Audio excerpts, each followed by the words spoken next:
Hola, buenas tardes. Mi nombre es Ignacio Tolín. Bienvenidos a un nuevo capítulo de una serie de presentaciones, bueno, la segunda en realidad, llamado Breve Historia de la Aviación. Eh, Soy ingeniero industrial, trabajo en Airbus y bueno, pues la verdad es que el contacto con esta empresa me ha hecho hacerme un apasionado de la aviación. Y bueno, pues gracias a la Universidad Popular, pues bueno, estoy difundiendo un poco de lo que sé y de lo que voy también aprendiendo, ¿no? A base de preparar estas presentaciones. Esta de hoy va a versar sobre el COVID y el impacto en el futuro de la aviación. Para ello, bueno, pues en la anterior presentación, que os invito lógicamente a que veáis, si no asististeis, a través del canal YouTube de la Universidad Popular de Tres Cantos, buscando por mi nombre, Ignacio Tolín, o por principios básicos de la aviación, creo que se llamaba. Bueno, pues podéis encontrarla en ella. Bueno, pues me apoyé en los precursores, estos locos que saltaban desde algunas torres y hacían muchas locuras sin tener muy claro los principios básicos de la aerodinámica y la sustentación.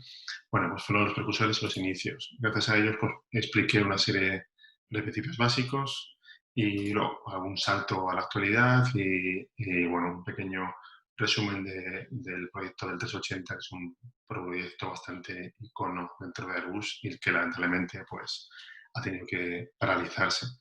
Y bueno, después de la charla hubo bastantes preguntas sobre cuál sería el futuro de la aviación y este era el primer objetivo de este nuevo capítulo. Pero bueno, pues ha aparecido en nuestras vidas eh, el COVID y bueno, pues entonces en vez de tratar sobre el futuro voy a intentar un poquito ver lo que ha supuesto el COVID en la aviación y lo que nos deja por delante. ¿De acuerdo? Entonces, bueno, vamos a ello. Primero un poquito de previo, ¿no? En cuanto a que cómo ha sido la evolución de la aviación desde sus orígenes. Bueno, hay que decir que es bastante rápido si lo comparamos con otros medios de transporte. Hace apenas un siglo que los hermanos Wright en 1903 volaron por primera vez. Desde entonces hubo habido unos saltos muy significativos gracias a las primeras a las guerras mundiales, ¿vale? Las dos guerras mundiales. Y, y bueno, pues desde entonces pues, ha seguido evolucionando en muchos aspectos, ¿vale? Pero como os digo, cabe destacar la rapidez con la que evoluciona comparándola con otros medios de transporte como el coche, bueno, pues que lleva desde el siglo XVII o por ahí, que era el primer coche de vapor, el tren o el barco, ¿de acuerdo? Realmente los aviones no han cambiado mucho respecto eh, como eran, ¿vale? A nivel estructural en los años 70, pero desde entonces ha habido bastantes avances en cuanto a sistemas internos como de comunicación, de navegación o de planta de potencia o de la parte eléctrica, ¿de acuerdo? En cualquier caso, aunque nosotros veamos que los aviones no han cambiado mucho, siguen en constante evolución. La aviación comercial es eh, eh, bueno, es un área bastante consolidada y se puede considerar bastante madura, pero sin embargo sigue, como os digo, en evolución y de hecho hay proyectos muy novedosos, bueno, novedosos. Este concepto, digamos, de fuselaje ala, ¿no? Con forma de ala delta, que es un proyecto de Airbus que se llama Maverick, es bastante antiguo, pero bueno, está dando últimamente unos avances significativos y de hecho ha habido algunos vuelos con algunas maquetas. Y bueno, como os digo, hay muchos proyectos que pretenden mejorar todavía más la aviación e implementar, bueno, pues unas nuevas tecnologías, ¿de acuerdo? Y, bueno, hasta el 2019 toda esta evolución de la aviación comercial pues se traducía en un nivel de tráfico aéreo en continuo crecimiento, ¿vale? Esta gráfica es un dibujo extraído de una página web que se llama Flightradar 24, bueno, pues muestra un día concreto de 2019 donde la media anual era de 2 vuelos por segundo, ¿vale? Se alcanzaron los 69 millones de vuelos en todo 2019, lo que supone un 10% más que en el 2018. y pues es una media de 9 millones de pasajeros al día. Esto luego lo explicaré con más detalle, pero venía creciendo desde hace unos años de una manera bastante significativa y la idea era seguir creciendo. Pero como os comentaba, pues ha aparecido el COVID, se ha interpuesto en nuestro camino y eso pues también, igual que nos impacta a nosotros, también va a impactar a la aviación. Y el primer efecto, que lo hemos visto en las noticias y es bastante gráfico, es empezar a ver cómo los aviones estaban parados y los aeropuertos se convertían en unos grandes aparcamientos para aviones. En total, allá por el mes de abril, había 2/3 de la flota mundial, unos 14.000 aviones parados. En Barajas creo que ha llegado a haber desde 170 aviones aparcados, en el Prat también ciento y pico, en fin, en diversos aviones, perdón, aeropuertos de Europa había más de 100 aviones aparcados. ¿Vale? Actualmente sigue 1/3 de la flota en tierra, lo cual sigue siendo un número bastante grande. Si lo comparamos con otros parones de la aviación comercial, como pueda ser el accidente de las Torres Gemelas, pues en 2001 ahí el parón fue del 11%. Luego, en la crisis económica de 2008 también hubo otro parón, en torno también al 11 o 13%, calculo, pero como veis son números bastante más pequeños que el actual, que es como un 33%. ¿Vale? Entonces, bueno, ni el terrorismo ni la economía pararon tanto como esta vez, ¿vale? Como el bichito este. Y bueno, pues estas son otras imágenes que muestran gráficamente el impacto del COVID en la aviación comercial con multitud de aviones parados por todo el mundo. ¿De acuerdo?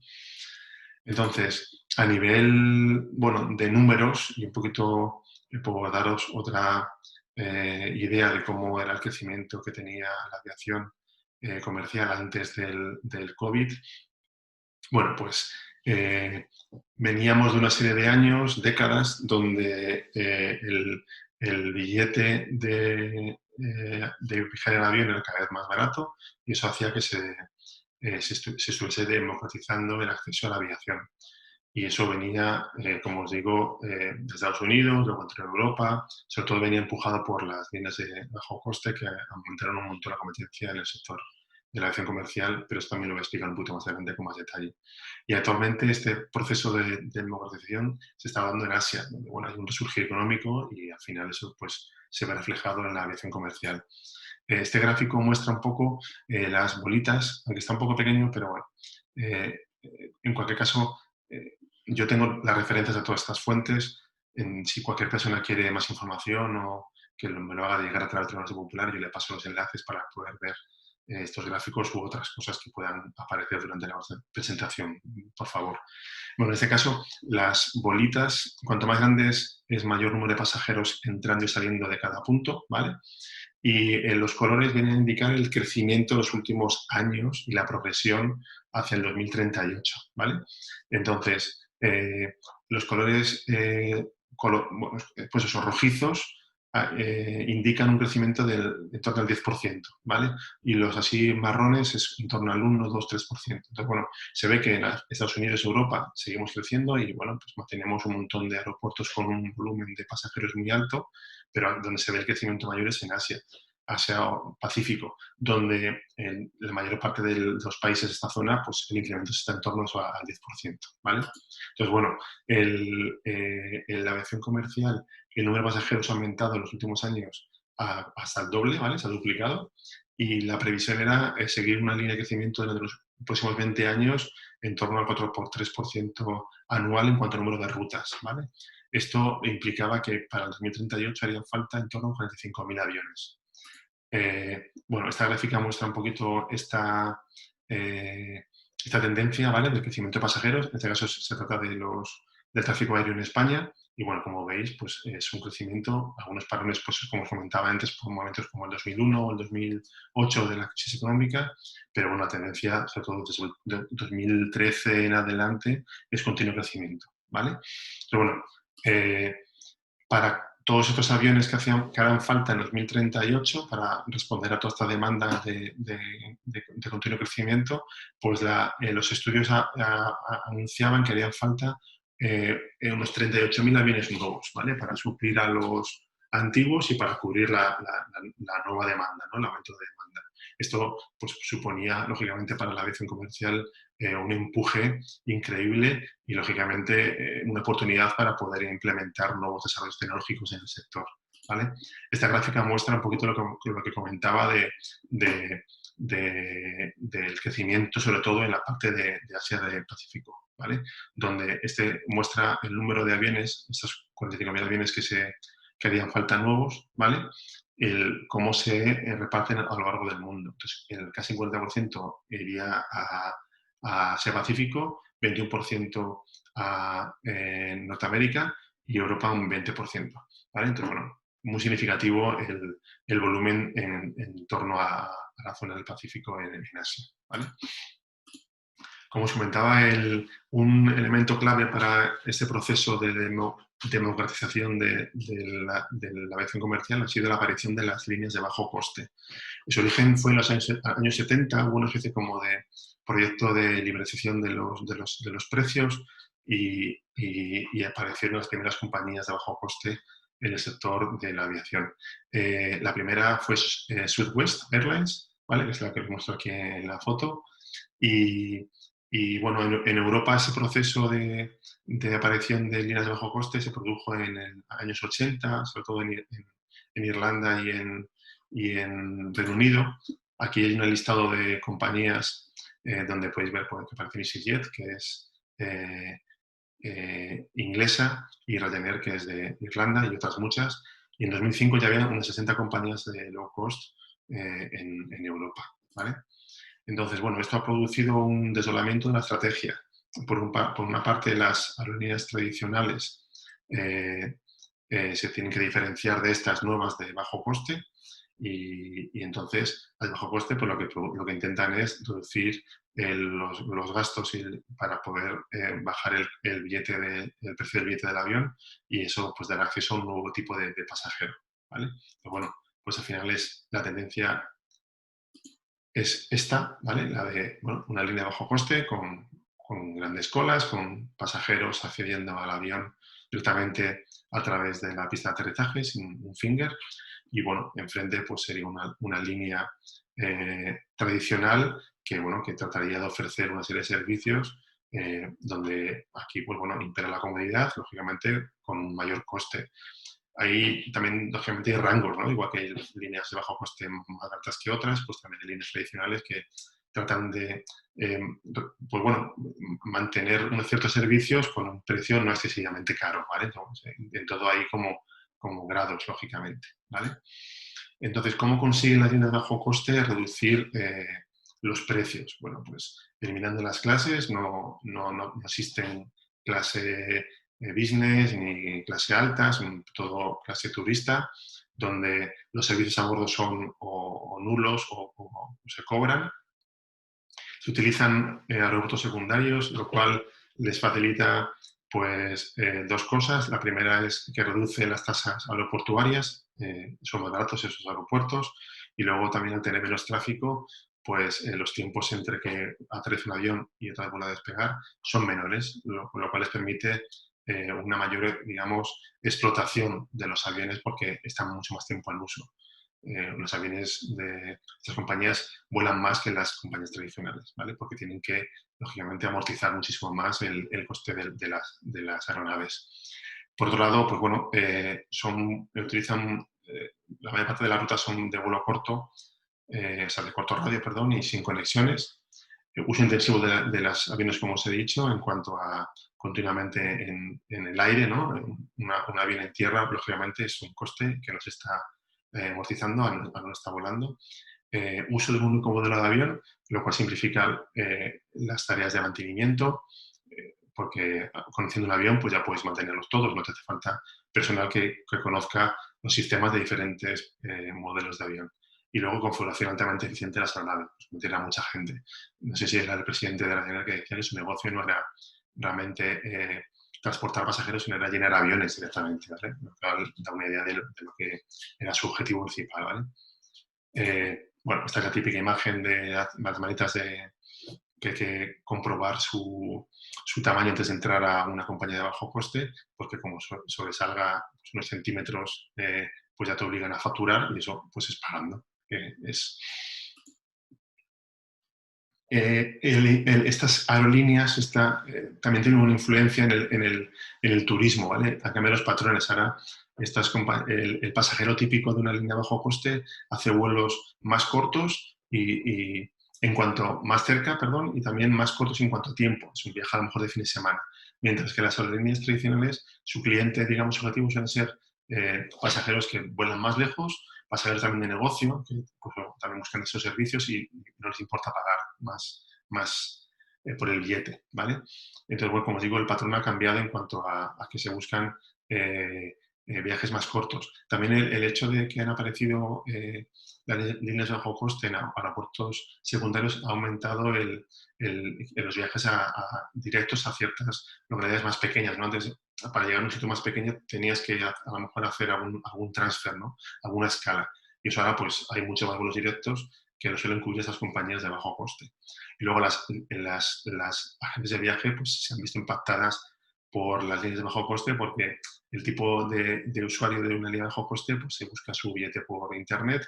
Eso también afecta a los billetes tradicionales, a las aerolíneas tradicionales, pero también las agencias de viajes que antes ofrecían pues a lo mejor un paquete de viajes donde pues te ibas con la agencia, te buscaba el billete de avión, te buscaba el hotel, te buscaba el guía. Bueno, pues ese perfil de usuario no es el perfil de una línea de bajo coste, ¿vale? Que es pues, bueno, más autónomo, digamos. Bueno, pues el resurgir y el crecimiento ha llevado a que actualmente el 31,8% de las rutas de Europa están cubiertas por líneas de bajo coste y si hablamos de vuelos domésticos entre Europa, pues sería 57% frente a un 30% en Norteamérica, ¿vale?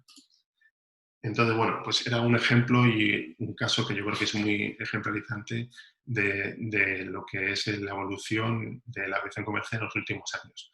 Y ahora vamos a ver cómo la aparición del COVID, bueno, pues ha puesto un freno a todo esto y, bueno, vamos a intentar analizarlo en diferentes aspectos, ¿vale? En diferentes áreas donde ha ido impactando. La primera es en los aviones que ya no vuelan, como las imágenes que he mostrado al principio, los aviones están parados. ¿Y qué significa esto? Pues no es un ahorro realmente para las aerolíneas, porque, como os muestro aquí, los principales gastos de las aerolíneas son la compra de las aeronaves, que las tienen que amortizar, lógicamente vendiendo billetes, combustible, que, bueno, pues está parado, no gasta. Bueno, hay detalles también, ¿vale? Personal, bueno, pues muchas aerolíneas han tenido que despedir a personal durante la pandemia y el mantenimiento. Y aquí, bueno, pues comentaros que el mantenimiento de una aeronave parada es muy similar al que tendría si estuviese en funcionamiento, porque no se trata de dejarlo parado y ya está. El dejar un avión varias semanas en tierra supone, como os cuento aquí, un costoso plan de mantenimiento. Hay que sellar todas las posibles entradas de aire, como las entradas del motor, las tomas estáticas, los tubos pitot, en fin, las puertas, las ventanas, todo se sella para que no entre aire y humedad en el interior, también para evitar que puedan anidar insectos o aves. Por otro lado, pues bueno, hay que frenar las superficies de control y las propias ruedas, se tiene que calzar para evitar que el avión se pueda desplazar por el aeropuerto empujado por el viento y golpearse y dañarse, que puede ser muy costoso, lógicamente. Los alerones y, como os decía, superficies de control también hay que frenarlos con dispositivos especiales. Internamente, lógicamente, hay que limpiar todo, se instalan deshumidificadores, se tapan las ventanas para que no entre el sol, porque la luz y el aumento de temperatura pueden degradar pues el mobiliario interno, ¿vale? Los motores, pues es un tiempo muy largo, hay que rodarlos, cada ciertas semanas hay que rodar los motores. Los líquidos de sistemas hidráulicos y los combustibles, pues conviene vaciarlos. Si es una parada muy larga, también se pueden llenar con líquidos más densos para evitar que se pueda condensar agua que habría que drenar. En fin, como os digo, no es simplemente soltarlo y ir del aeropuerto y esperar. Hay que cuidar que el avión pues, no se degrade. los sistemas eléctricos hay que desconectarlos, como digo, hay que mover también el avión de vez en cuando para que las ruedas no se aplanen. Lo que es la superficie móvil hay que moverlo de vez en cuando pues, para evitar que se puedan, a lo mejor, bueno, atascar, oxidar incluso los rodamientos, las superficies móviles. En fin, es complejo y es costoso, ¿vale? Y luego además hay que añadir las tarifas por tener el avión en el aeropuerto. El precio sería en torno a unos 1.000 euros por aeronave por cada día, ¿vale? Y bueno, pues esto no es quizás algo muy significativo dentro de todos los costes para una aerolínea, pero bueno, es un factor a sumar más. Este precio bueno, este coste, en muchos casos AENA en España y en Europa también en otros países, se ha condonado a las aerolíneas y no tienen por qué pagarlos para, bueno, reducir al máximo el impacto en las mismas, ¿vale? Porque la Asociación de Líneas Aéreas, ¿vale?, española, calcula que cada mes, digamos, cada mes que tenemos los aviones parados son 7 millones de euros, ¿vale?, lo que supone a las aerolíneas españolas, ¿vale? Y luego los aeropuertos también se ven impactados por tener aviones parados. Al no haber circulación de aviones, pues no tienen pasajeros para el aeropuerto, lo cual reduce sus ingresos comerciales. De hecho, muchos lugares están cerrados. Y por otro lado, pues ahora con todos los controles sanitarios, pues tienen que incluir mayor personal en los aeropuertos para rellenar cuestionarios, para control de las personas, en fin. Y todo esto sumado a que, bueno, pues que tienen que mantener pues, el personal de seguridad, el personal de navegación en torre, en fin, todo esto pues también tiene un impacto en los aeropuertos, ¿vale? Como os digo, costes que hay que mantener a pesar de no tener circulación de pasajeros. Bueno, otro aspecto, bueno, esto es un poco anecdótico, entre comillas, ¿no? Porque son los llamados vuelos fantasma, ¿no? Son aviones que han estado fletando las aerolíneas en esta pandemia prácticamente vacíos. Y ha sido por dos razones. La primera es por el mantenimiento de las franjas horarias. El mercado de la aviación aéreo es complejo y entonces las rutas, digamos, y las franjas horarias dentro de las rutas, para que una aerolínea pueda utilizarla, pues tiene que cubrirla el 80% del tiempo, ¿vale? Entonces, eso quiere decir que si no la utiliza, pues se le puede quitar. Esto era una herramienta para proteger a las compañías pequeñas y parte de la competencia, porque se podía dar el abuso de que una aerolínea grande, potente, bueno, pues tuviese el slot de una ruta en una franja horaria y no lo utilizase, porque bueno, no le interesara, pero no puede entrar otra. Entonces, de esta forma se favorecía un poquito digamos, la entrada y salida cuando una ruta no se utiliza por parte de una aerolínea. Pero bueno, como os digo, durante la pandemia las aerolíneas se veían obligadas, digamos, a tener que volar para no perder esta franja horaria, ¿vale? Entonces, bueno, por eso fletaban aviones prácticamente vacíos. Esto pues también se ha revisado por la Unión Europea y también se ha establecido, creo que hasta octubre no tiene que cumplir esta norma, ¿vale?, del 80%. Y luego otra razón por la cual se fletaban aviones prácticamente vacíos era por el mantener el transporte de mercancías. Dentro de un avión de pasajeros, la bodega también se utiliza para transporte de mercancías. Esto os hablaré luego con más detalle en otra diapositiva. Y luego también había otras aerolíneas que hacían unos pequeños vuelos, ¿vale? Estos eran, estas imágenes eran de vuelos de un punto a otro, pero había algunas aerolíneas que para mantener los aviones operativos hacían pequeños vuelos sobre el aeropuerto. Básicamente eran de esperar, o sea, perdón, era despegar del aeropuerto, hacer una pequeña ruta, pues utilizar los sistemas básicos y tal, volver a aterrizar. Con esto se favorecía que el avión estaba preparado para en cualquier momento volver a activarse y poder volver a funcionar. Porque si un avión está en tierra y está en ese proceso, como os comentaba antes, de mantenimiento parado, el volver otra vez a activarlo pues puede llevar un tiempo, ¿vale?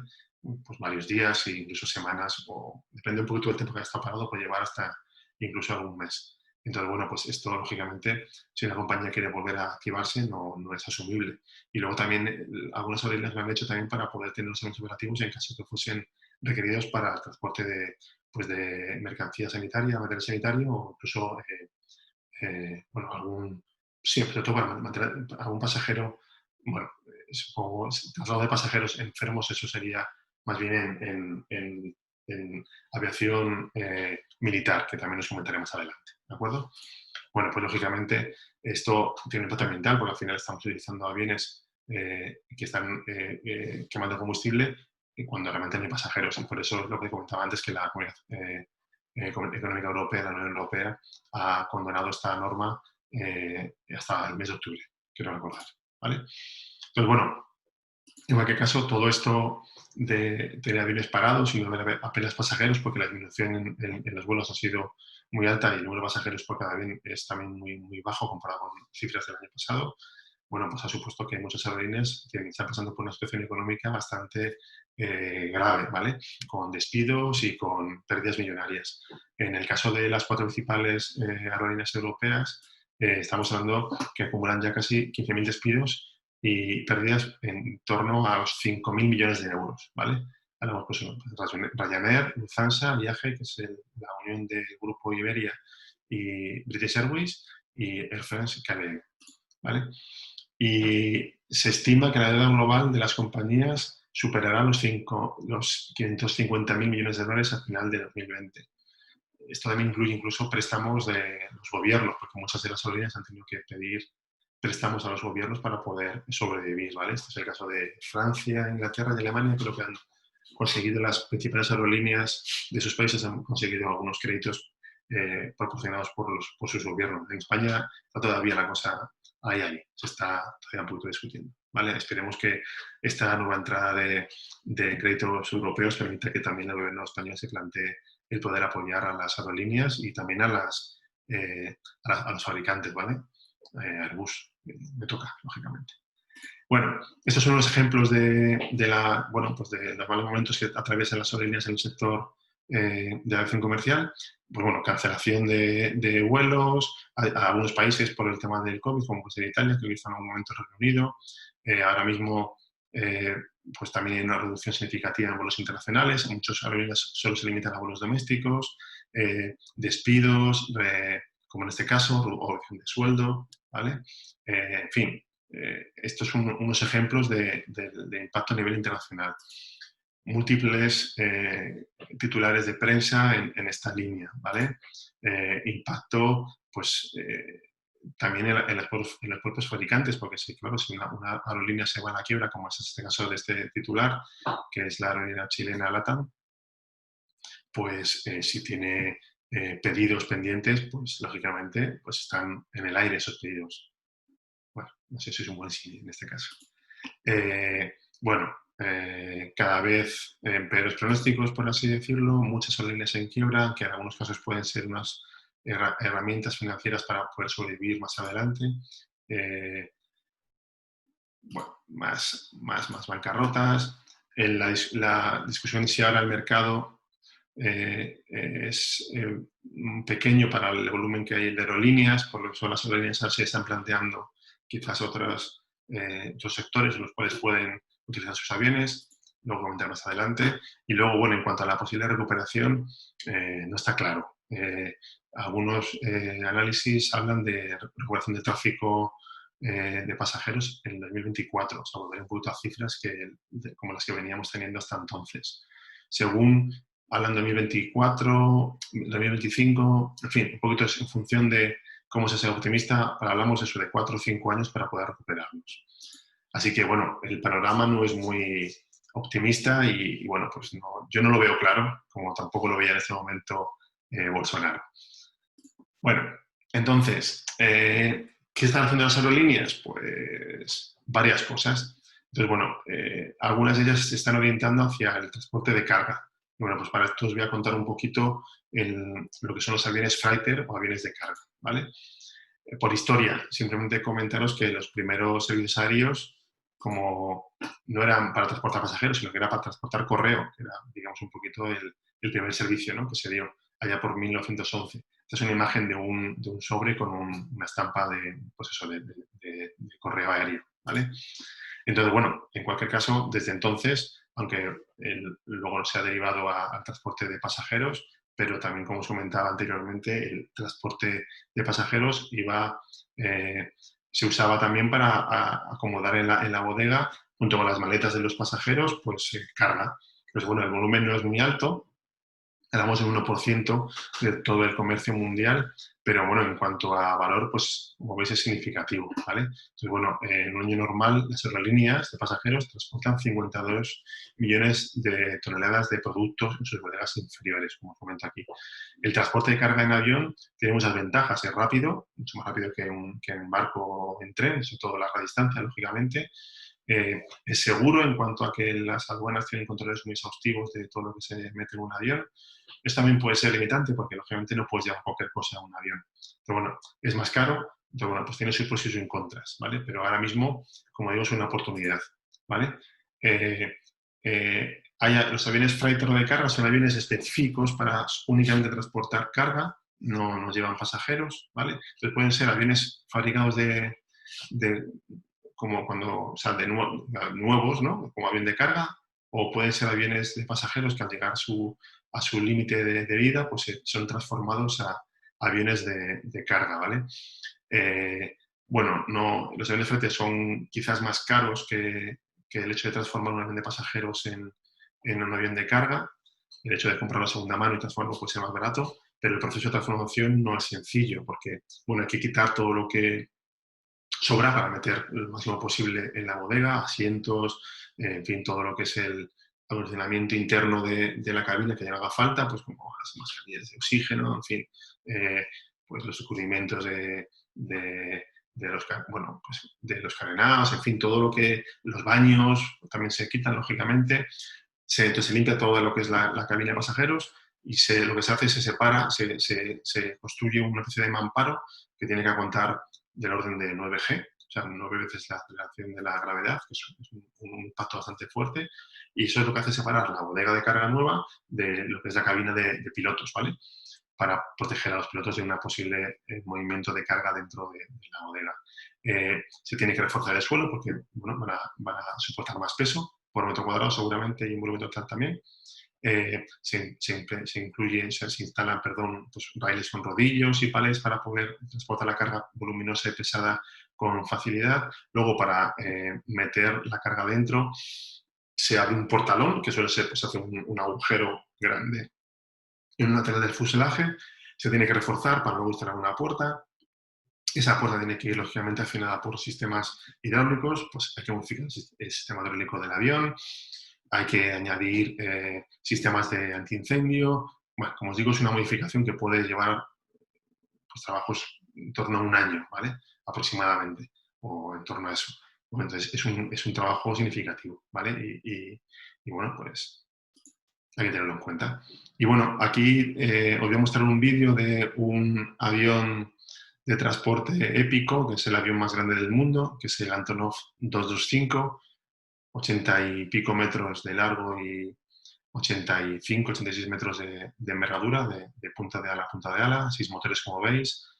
Bueno, se puede creo que almacenar 250 toneladas de peso, añadir a sus 650 toneladas de peso inicial, que es el avión más pesado del mundo. Bueno, voy a poneros el vídeo, ¿vale? Para eso tengo que tener ahora mismo un poquito la grabación de la presentación. Un momentito. Bueno, este es el Antonov, como veis, 6 motores, pues muy grande, el avión más grande del mundo, 16 pares de ruedas para de tren de aterrizaje, tiene dos trenes, o sea, dos empenajes verticales.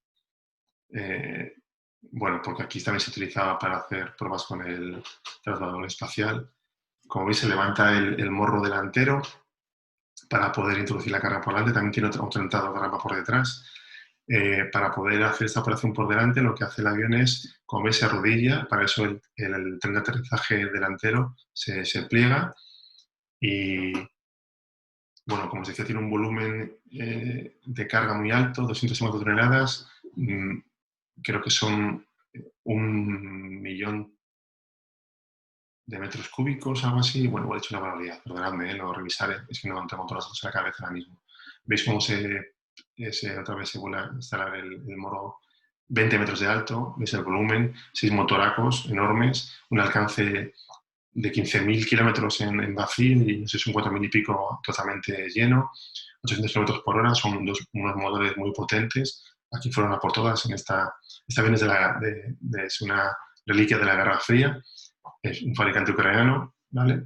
Y bueno, veis estas turbulencias que meten estos motores, bueno, entre el volumen y las turbulencias que meten, que impiden que un avión pueda aterrizar detrás de él hasta que no han pasado 15 minutos y toda la corriente de aire se estabiliza, pues no es un avión que vayas a ver por ahí normalmente, porque aparte hay uno solo en todo el mundo. Ahora se plantean volver a fabricar otro, porque ha habido bastante empuje con esto del transporte de material sanitario. Pero bueno, en fin, es un avión interesante. Pues, si os interesa este mundillo, es interesante, como os digo, que investiguéis sobre él. Bueno, vuelvo a la presentación. Bueno, espero que todo esto esté funcionando, todo esto seis y venidas. Continuamos la presentación. Bueno, entonces, como os decía, las aerolíneas tienen que buscar otras formas de utilizar sus aviones para no quedarse parados y poder amortizarlos. Y bueno, pues una opción sería transformarlo en avión de carga, en avión freighter, y otra opción es, bueno, lo que aquí llaman los aviones freighter, ¿no? Que es una mezcla de freighter empezado por P de pasajero, ¿no? Es como coger un avión de pasajeros y utilizarlo para transportar carga. Y bueno, pues esto, aunque pueda ser poca carga, no tanto como puedes meter un avión, un freighter totalmente usado para el transporte de mercancías, pero es que este negocio pues ahora mismo está en un momento muy bajo en cuanto a transporte de pasajeros y por contra en un momento bueno en cuanto a transporte de mercancías. ¿Por qué? Porque, bueno, aunque la demanda ha disminuido, pero todavía ha disminuido todavía más la capacidad de carga, con lo cual los precios han subido, ¿vale? En algunos casos está en el doble, ¿vale? Si antes llevar un kilo de mercancía de Chicago a Singapur eran $3, pues ahora son $6 el kilo, ¿vale? Entonces, bueno, es una oportunidad para las aerolíneas. Entonces, bueno, pues Airbus, por ejemplo, está ofreciendo unas transformaciones express, ¿vale? Como os comentaba antes, para transformar un avión de pasajeros a avión de freighter totalmente de carga supone más de un año, pero transformaciones express pues, pueden ser pues, mucho más rápidas, ¿vale? Entonces, bueno, pues Airbus ofrece una que creo que se puede llevar a cabo no sé si son varios días, y con eso pues quitamos todos los asientos y bueno, pues instalamos unos palés y bueno, pues los palés se mueven por los raíles donde van antes los asientos y bueno, pues flotándolo con redes pues podemos transportar mercancía, ¿vale? Eh, bueno, el volumen, el peso que se puede llevar está en torno a 35, 37, 52 toneladas, ¿vale? Para aviones de Airbus 320, 300, 350, ¿vale? Y hay, creo, 20 aerolíneas que han comenzado esta transformación porque quieren utilizar sus aviones para este transporte, ¿vale? También algunos Boeing, en este caso Air Canada, está transformando 3 de sus 777 para transportar 90 toneladas, ¿vale? Es una modificación un poquito más grande, pero bueno, para haceros una idea, en 90 toneladas equivalen a 9 millones de mascarillas, ¿vale? Bueno, pues es un número interesante. Otra forma de transportar mercancía es sin desmontar ningún asiento ni nada.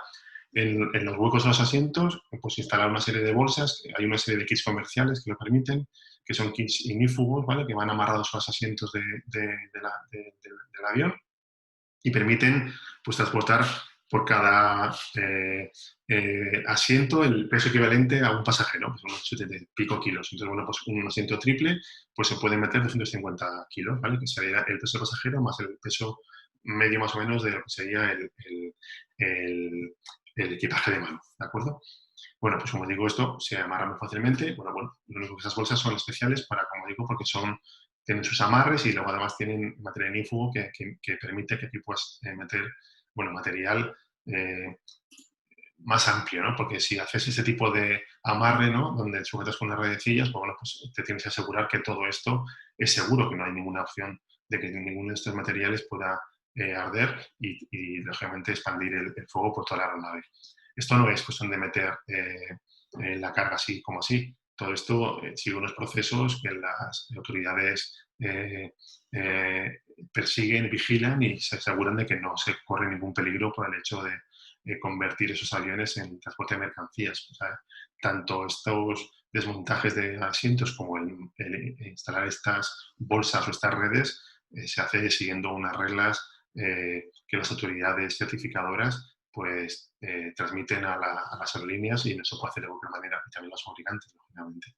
En cualquier caso, ahora actualmente está habiendo una pequeña flexibilización para agilizar y que las aerolíneas puedan hacer esto de manera rápida y evitar que tengan más tiempo los aviones parados, ¿vale? Pero bueno, pues es una forma de amortizar los aviones de las aerolíneas, ¿vale?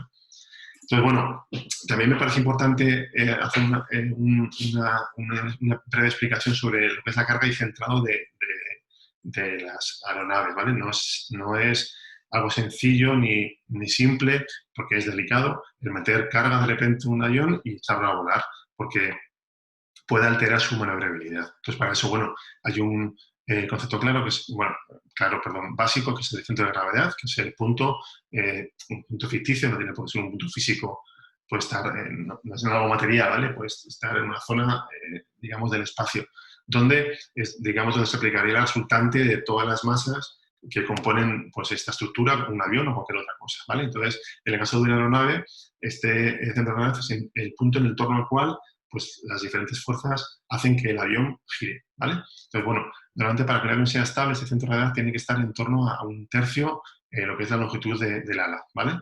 Entonces, se puede mover un poco, pero no mucho, porque como os digo, podría afectar a la maniobrabilidad del avión. Entonces, si yo cargo de repente muchísimo por la parte de atrás esta avioneta, pues puede desplazar muchísimo centro de gravedad hacia atrás y hacer que la avioneta no fuese maniobrable, ¿vale? Bueno, es un poquito lo que acabo de decir, ¿vale? Esta es una maqueta de un museo en Francia, de una foto que me pasó un compañero del trabajo, donde, bueno, pues con pequeños pesitos se puede ir simulando cómo se va cargando un avión y se va viendo si realmente se traslada mucho el centro de gravedad o no, ¿de acuerdo?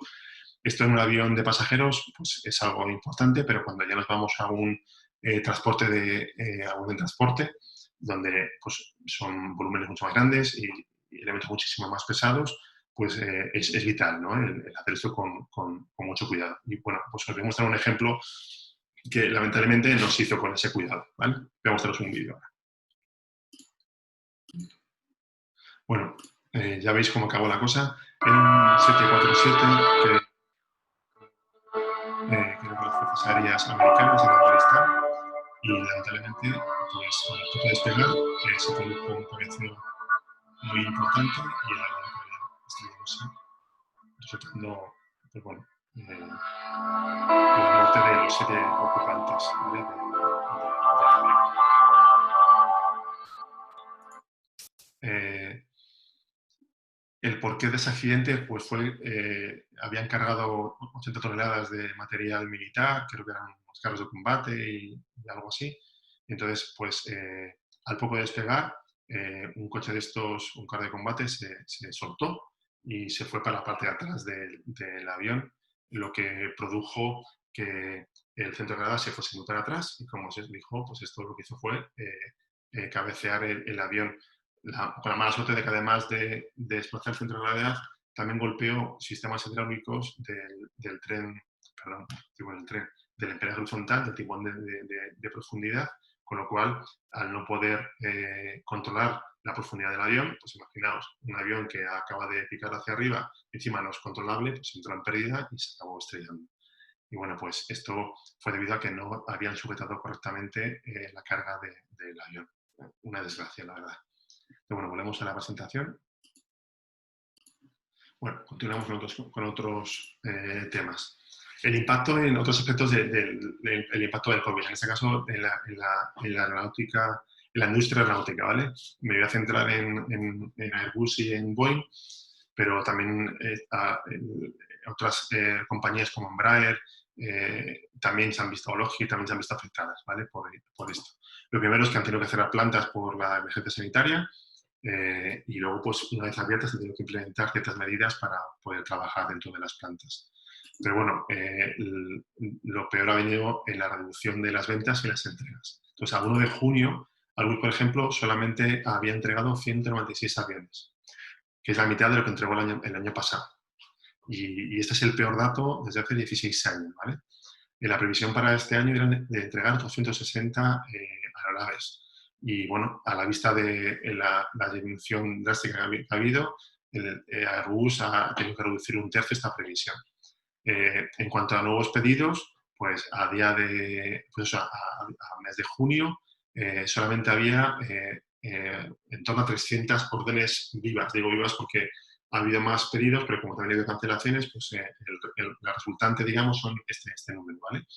Cuando el año pasado hubo un total de 1.131. O sea que, como veo, en la mitad del año pues tenemos 300, con lo cual la previsión, si se mantiene esta línea, es en torno a 600, que sería la mitad del año pasado. Pero bueno, son malos números. Airbus tiene ahora mismo pendiente 7.500 pedidos pendientes de entrega, y para un poquito daros una idea del volumen, y en toda su historia ha vendido 20.000 aviones, ¿vale? Boeing está todavía peor, porque además del COVID se le suma el efecto de la crisis del 737 MAX, que como sabéis hubo dos accidentes en 2018 y 2019 y han tenido que parar la flota y la producción. Pero bueno, pues los números de Boeing, como os digo, son todavía más dramáticos. Solo han entregado 70 aviones en el primer semestre, cuando el año pasado entregaron 380, un muy mal número, el peor desde el 2008, y como os digo, muy influenciado por la crisis del 737. Pero es que encima sufren más cancelaciones que pedidos. Es decir, hasta el 1 de junio habían sufrido 843 cancelaciones frente a 59 nuevos pedidos. O sea que tienen pendientes menos aviones por entregar que los que tenían al principio del año. Hablamos de 4.878 pedidos sin completar, ¿vale? O sea, números muy malos, además de, bueno, pues que la reducción de los pedidos y las entregas supone pues bueno, que tienen que hacer ajustes de empleo. Y bueno, los números son parecidos, en torno a 15.000, 16.000 despidos las dos compañías. En el caso de Boeing ya ha ejecutado prácticamente 12.000 despidos, y Airbus creo que el número de momento es más pequeño. Y Airbus, estos 15.000 despidos se traducen en unos 1.000 en España, lo que ha llevado, lógicamente, a movilizaciones y manifestaciones por parte de los sindicatos. Esto es una imagen de Getafe. Y bueno, la Asociación Internacional de Transporte Aéreo estima que las pérdidas este año para el sector de transporte aéreo rondarán los 266.500 millones de euros. En fin, a mí el número ya me da vértigo, ¿de acuerdo? Otro aspecto, bueno, los pasajeros. Los pasajeros, el primer impacto que han sufrido por el COVID es que no han podido volar donde querían porque había muchas fronteras cerradas, había aeropuertos no disponibles, y luego, bueno, pues mayores retrasos porque los aeropuertos habían a lo mejor reducido el número de controladores aéreos. La siguiente pega es, una vez que estás en el avión, pues bueno, algunas limitaciones como volar con mascarilla, como, bueno, pues aumento de cuestionarios y controles en los aeropuertos, pues que llegas a algún país y tienes que estar en cuarentena, no puedes, en algunas aerolíneas no te permiten entrar con equipaje de mano para reducir un poco la interacción entre la tripulación y los pasajeros, salas VIP cerradas, esto no, en fin, a que la acepte, embarques por filas, para todo más ordenado y menos contacto entre la gente, y luego pues eliminación de servicios a bordo, ¿vale? Todo para reducir el contacto entre las personas, para que la gente esté con las mascarillas y demás, ¿vale? Esto ha supuesto un descenso significativo en el tráfico aéreo y el número de pasajeros. Esta gráfica muestra la evolución del número de vuelos al día a lo largo del año desde el 2016, ¿vale? Esta línea pequeñita azul es 2016, la verde 2017, 2018 y 2019. Como veis, cada año hay más vuelos que el año pasado, ¿vale? En los meses de verano, pues hablamos de más de 200.000 vuelos al día, ¿vale? En 2019.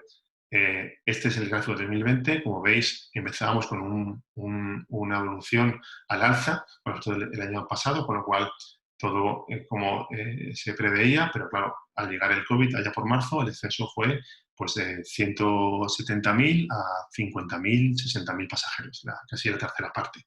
Se está recuperando, pero bueno, todavía no estamos ni de lejos en torno a los números que estaban previstos. Con lo cual, pues bueno, hay muchos análisis que tratan de ver cómo intentar recuperar estos números anteriores en menor número de tiempo, ¿de acuerdo? Y eso eran vuelos, ¿vale? En cuanto a pasajeros, el volumen es todavía, el porcentaje es todavía menor, ¿vale? Las pérdidas todavía son mayores, porque como ya os he comentado antes, los aviones van más vacíos, hay menos pasajeros por cada por cada avión. Estas son cifras de AENA, de los principales aeropuertos españoles, creo que desde julio, quiero recordar, donde, como podéis ver, en algunos casos la comparación con el año anterior es pues eso, de números un 80% más bajos que los del año pasado, 2019. Entonces, bueno, en fin, son números muy malos también, ¿de acuerdo? Entonces, bueno, ¿qué es lo que hace que los pasajeros ahora no estén volando?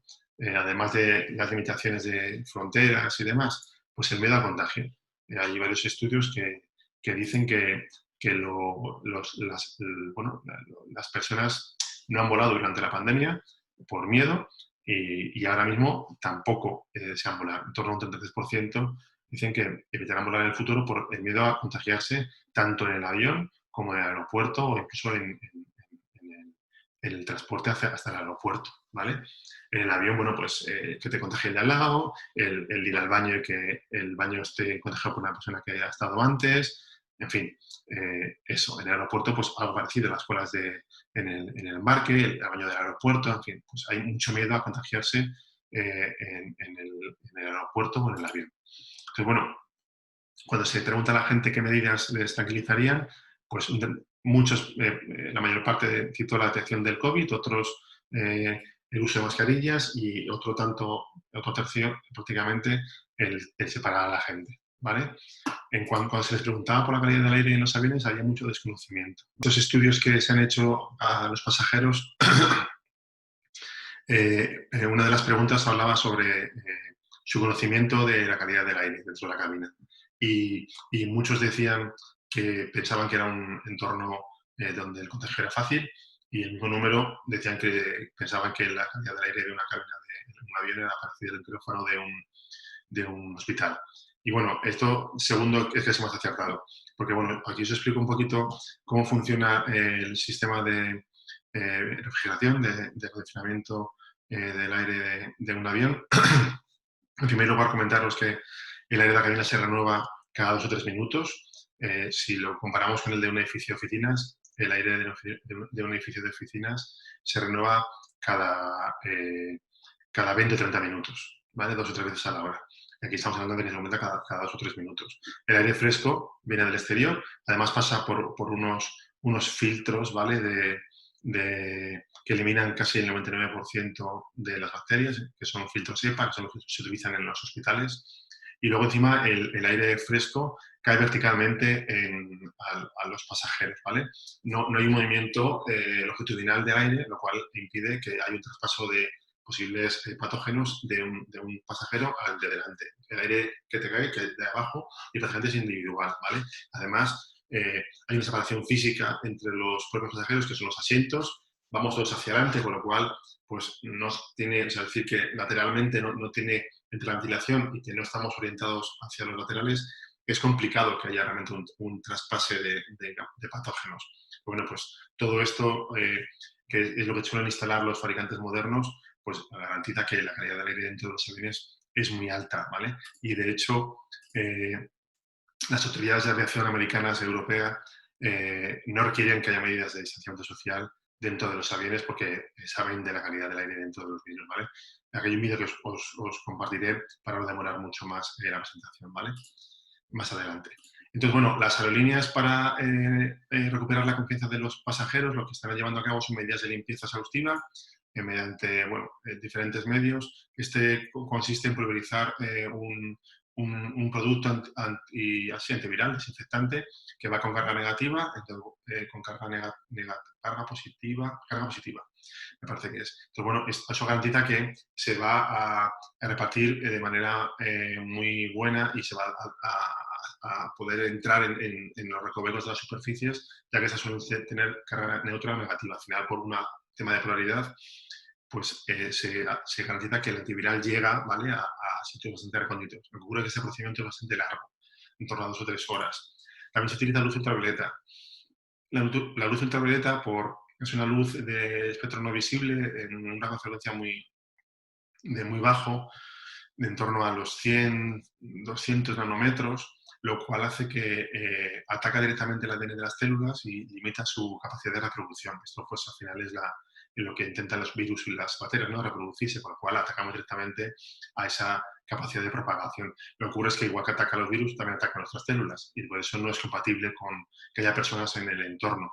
Y bueno, pues entonces eso hace que sea de una aplicación compleja, ¿de acuerdo? Pero bueno, sí que se está utilizando en aeropuertos, por ejemplo. Esta es una imagen de Hong Kong donde, bueno, pues cuando hay gente dentro, pues se limpia para evitar que haya contactos a través de las superficies o el, entorno, el aire del entorno del baño, ¿vale? Ozono también, que es un buen desinfectante, se utiliza, pero igual también es un procedimiento largo. Pero bueno, esto al final es un complemento más a que en realidad el aire de los aviones, como os comentaba antes, es bastante bueno. Otras cosas que están intentando aplicar las aerolíneas son el uso de mascarillas y proporcionando kits a los viajeros, y también la tripulación lleva elementos de protección individual, EPIs, todavía más complejos y completos que las mascarillas, pues de guantes, trajes, digamos, de estos, digamos, como de telilla protectora como la de los médicos, en fin, unas pantallas, mucho más protegidos, ¿vale? Verificación de la temperatura en los aeropuertos. Hay algunos aeropuertos, me parece que en Inglaterra hay algunos, en Heathrow y no sé si también en Manchester, que hay ya cámaras en los aeropuertos que detectan la temperatura con tecnología infrarroja, detectan la temperatura de la gente que va por el aeropuerto. Luego esta es una imagen de un aeropuerto de Qatar, donde, bueno, pues el personal de tierra lleva unos cascos inteligentes también con unas cámaras térmicas donde identifican a la gente que puede tener una temperatura alta, fiebre, y entonces, bueno, con posibilidad de que tengan el COVID, ¿vale? Esto es un poco ya más, en fin, futurista, digámoslo así. Restricción de equipaje de cabina, como os comentaba antes, para evitar la interacción entre la tripulación y los pasajeros y hacer el embarque mucho más rápido, más fluido, para que no haya tanto contacto entre los propios pasajeros. Disponer a la gente desinfectante de mano en la entrada de los aviones para limpieza de los pasajeros. Asiento central vacío, esto no lo están aplicando algunas aerolíneas, pero como os decía, no es obligatorio debido a la calidad del aire de los aviones. Pruebas COVID, eso lo está ofreciendo, me parece que es Lufthansa en Alemania, en algunos aeropuertos de mayor capacidad, de mayor tránsito, los hub, en Frankfurt, y el otro será Múnich, me imagino. Entonces, bueno, ofrecen a través de una compañía médica, te hacen la prueba de COVID en el aeropuerto de partida, y entonces cuando llegas al aeropuerto de destino tienes el resultado, por lo cual te evitas tener que hacer la cuarentena, que suele que sea un resultado PCR negativo, ¿de acuerdo? También creo que en Viena están haciendo algunas pruebas de este tipo.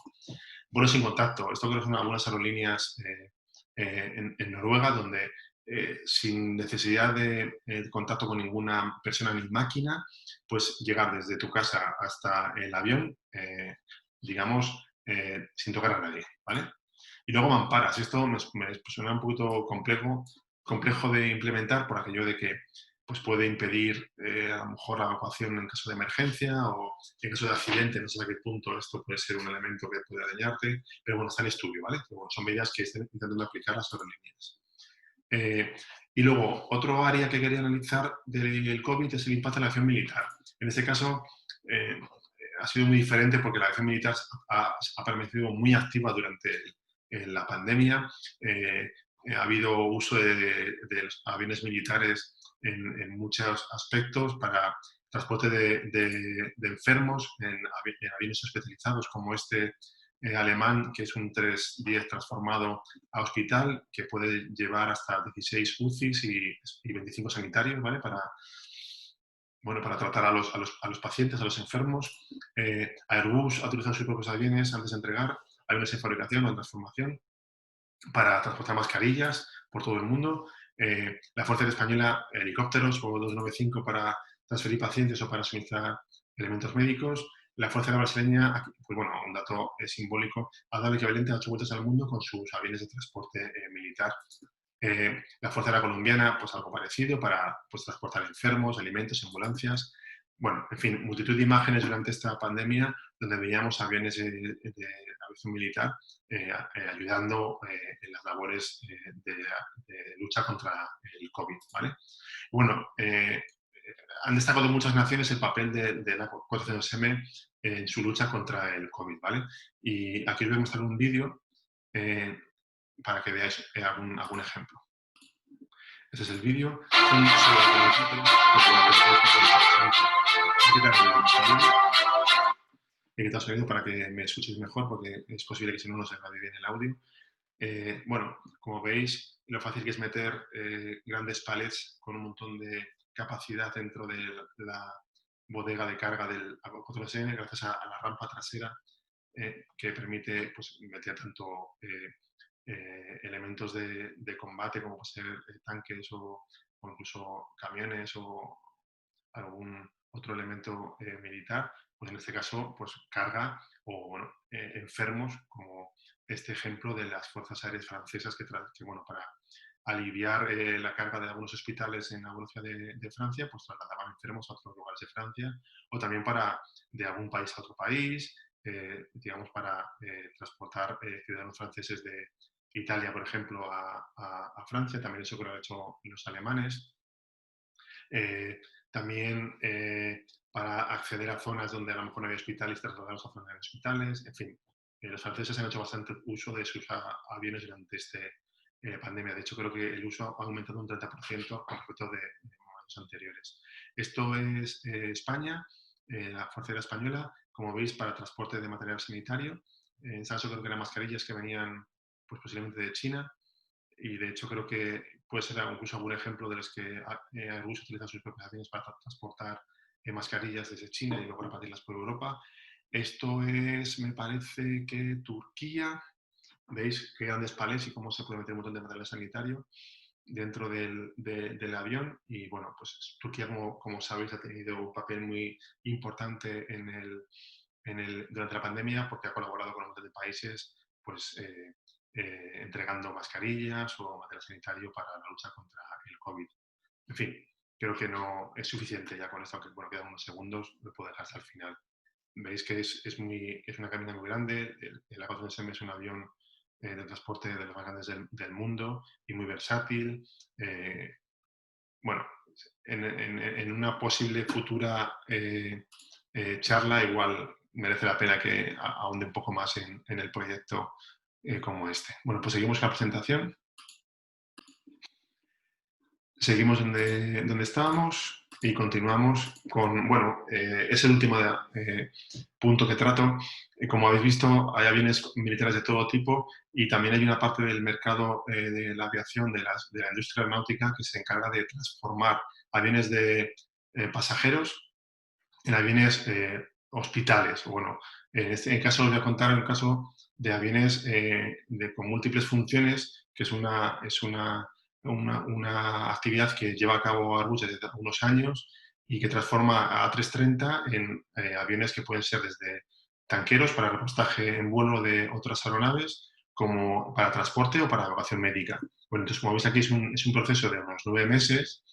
También hay un vídeo corporativo que podré compartir, pero es un poco largo ya, creo que si no se va a terminar la presentación. Lo compartiré a través de la plataforma donde esté el vídeo, YouTube o lo que sea. Y bueno, pues es en un proceso de 9 meses donde, bueno, pues se instala la pértiga, las cestas, dentro de unos posts con unas máquinas que se extienden y se retraen. En fin, una capacidad de almacenaje de combustible muy alta, de las mayores del mundo, si no la mayor. Y luego, además, pues como os digo, la capacidad de transporte de mucho personal y incluso de también de transformarlo en un avión para evacuación médica. Algo parecido hace Embraer con un avión, en este caso es un avión de negocio, ¿vale? Que es el Phenom 300 y lo convierte en un hospital, pues, bueno, como veis, esto parece un hospital de alto lujo. Entonces, bueno, es otro concepto, pero bueno, también muy interesante para que veáis que hay muchas plataformas. Airbus está haciendo, porque este proceso que os comentaba antes es largo, es de unos 9 meses, pero Airbus en unas 5 semanas también te ofrece una transformación a medevac, ¿vale? Aquí ya la parte, digamos, de tanquero no la introduce solamente pues, para la lucha contra la pandemia, utilizar un avión de pasajeros, avión hospital, ¿de acuerdo? Y bueno, también helicópteros se pueden utilizar para transporte de enfermos. Y luego os quería mostrar lo que es una gasolinera en el aire, ¿vale? Que creo que es muy interesante. Voy a poner el vídeo. Bueno, aquí veis, aquí el caso sí que el audio es que es ensordecedor. Es la cesta por la cual le llega el combustible, en este caso un caza, porque para aviones pequeños funciona bien este tipo de sistema de abastecimiento en vuelo. Puede suministrar creo que son hasta 4.000 litros o algo así por minuto. Y bueno, a la vez que reposta este, pues reposta otro. Como podéis poder repostar dos a la vez, esta es la pértiga que es más apta para aeronaves más grandes, como otro avión de transporte, y como veis, pues como cualquier gasolinera, hay otro esperando.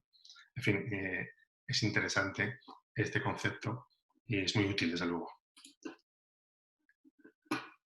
Bueno, volvemos a la presentación básicamente ya para despedirnos. Y bueno, pues esto deja abierta la pregunta de cómo serán los aviones del futuro. Hay mucho material y muchos aspectos muy interesantes que, lógicamente, me gustaría poder compartir con vosotros. Bueno, pues dejo abierta esa opción para más adelante, si la Universidad Popular pues, está dispuesta y le parece un tema interesante. Pero bueno, lamentablemente, pues habrá que ver cómo afecta el COVID en todo esto, ¿de acuerdo? Aquí simplemente mencionaros las fuentes que he utilizado para completar un poco la información que os he presentado. Si, como os decía, si cualquiera tiene interés en profundizar un poquito más, pues lógicamente comparto cualquiera de esas fuentes y cualquiera de esos enlaces que he utilizado para, bueno, pues para extraer información y datos que comparto con vosotros. Y bueno, ha sido un placer. Encantado de poder colaborar otra vez más con la Universidad Popular, abierto a otras charlas porque es un tema que me apasiona y que, bueno, que cada vez que hago una presentación de estas, pues incluso aprendo muchas cosas, con lo cual, bueno, esta vez ha sido un formato un tanto extraño donde no puedo ver realmente vuestra reacción y tampoco puedo saber si os ha parecido interesante de primera mano o si tenéis alguna duda, pero bueno, en fin, son las condiciones que hay ahora mismo. Espero que haya sido interesante y que os haya gustado la presentación. Un abrazo.